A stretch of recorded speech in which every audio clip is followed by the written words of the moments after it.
This video will cover the replacement of a cam and TRW power steering rack on a 1982 Volvo 240. This can be completed in an afternoon. To minimize spill, start by removing some ATF from your pump.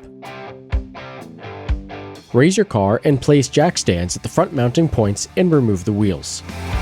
Disconnect the outer tie rods from the control arms.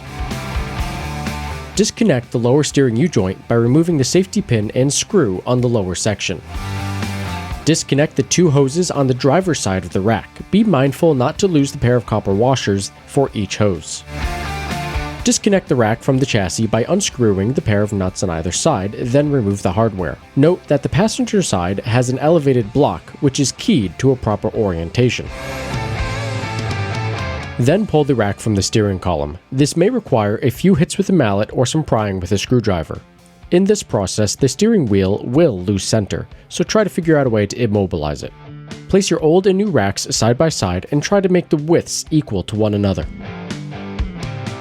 Reset the new steering rack into the car and secure it with the mounting brackets. Reconnect the U-joint to the rack and replace the screw and pin. Reconnect the two hoses and their corresponding pairs of washers. Reconnect the outer tie rods to the control arms. Refill your power steering pump with the appropriate fluid. For mine, I am using Type F ATF as this is what is specified for 1982. Turn on your car and slowly turn the steering wheel to each side several times. And fill your pump as needed.